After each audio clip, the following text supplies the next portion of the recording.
Most people know our first guest from the hit TV show, Jane the Virgin. Now he's the New York Times best-selling author with his new book, Boys Will Be Human.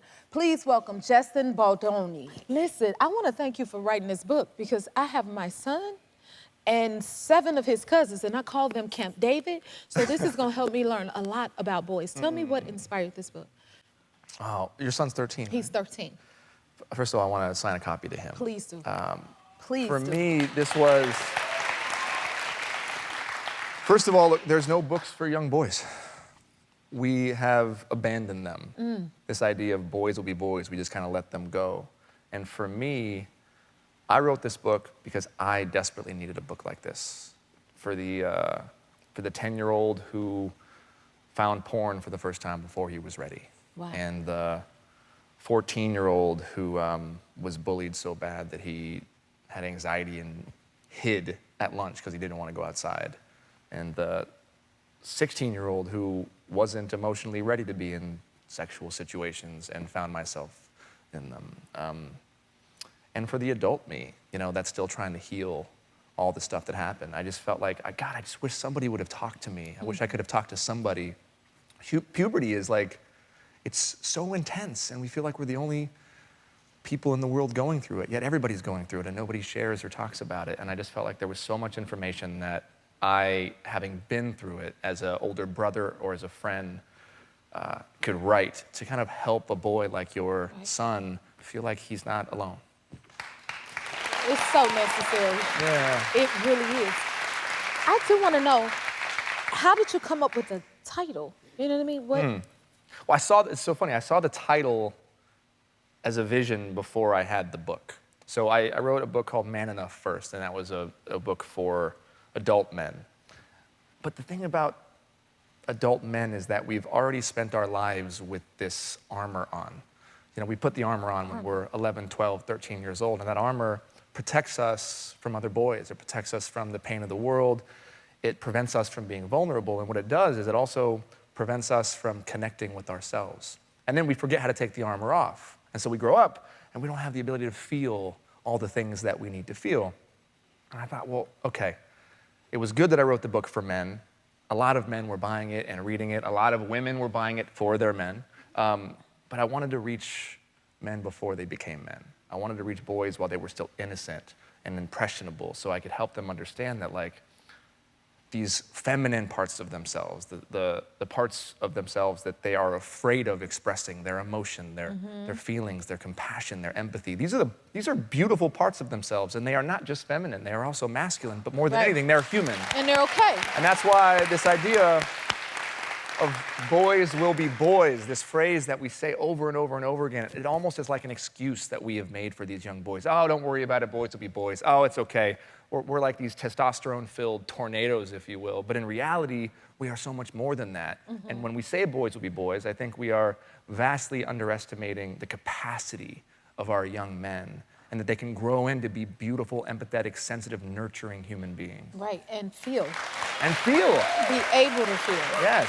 That's something I noticed. Like, it's okay to be and feel how you feel, you know? But it's hard for them because what's the worst thing that you can be called when you're a young boy? A girl. It's the worst thing that a young boy can be called is a girl. So by showing human emotions, by showing feelings, by crying when you're sad, or by showing vulnerability or sharing something with another boy that you're struggling with, you get made fun of, you get teased, you get called a girl, and yet we're supposed to grow up and be in relationship with girls and like girls if we choose, if we're heterosexual in that way. Yeah. No, we have to learn how to love those parts of ourselves so that then we can appreciate them in the opposite sex. You gotta speak. Oh my God. This is so interesting. Oh my God, I love your nails. Do you like my nails? I love your nails. My daughter... You see, we keeping these nails, ladies.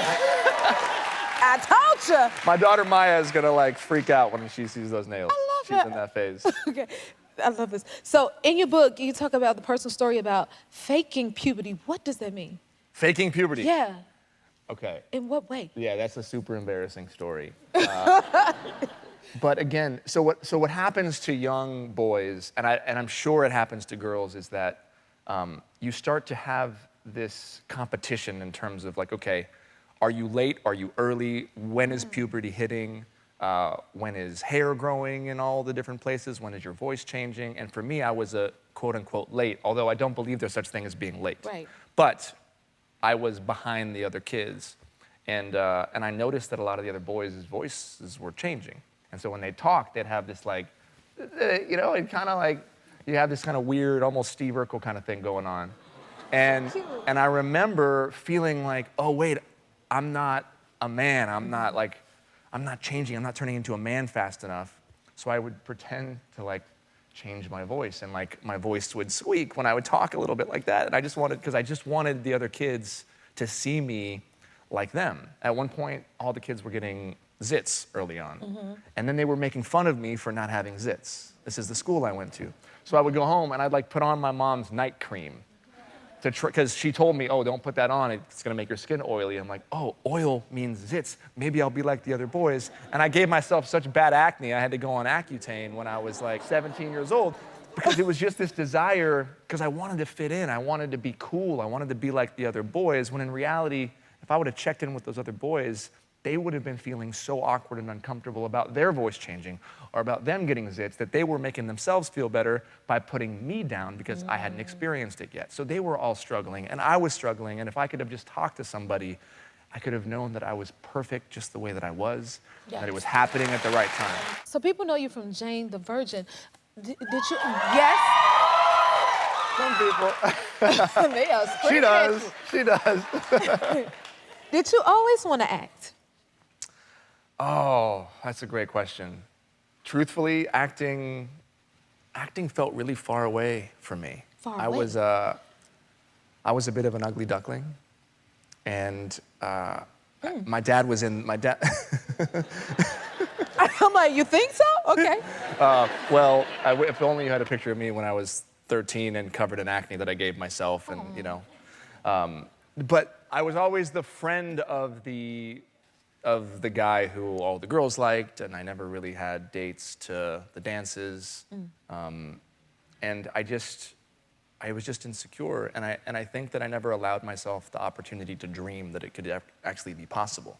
I think I'd always wanted to be an actor.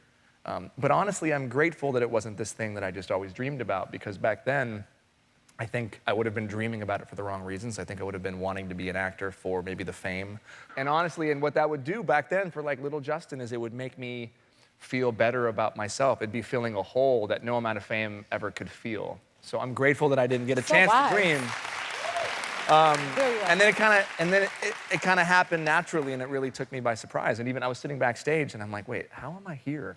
How am I? I'm about to go sit there with Jennifer. Like, is this real? And I always have those moments of just being so grateful that it's even existing. So. I understand. I have that every day. Like, this is my show. So Yeah. I get it. If you like this video, smash that like button and subscribe to the Jennifer Hudson Show YouTube channel. Check your local listings or visit jenniferhudsonshow.com to see when you can watch full episodes in your area. And don't forget to sign up for the newsletter.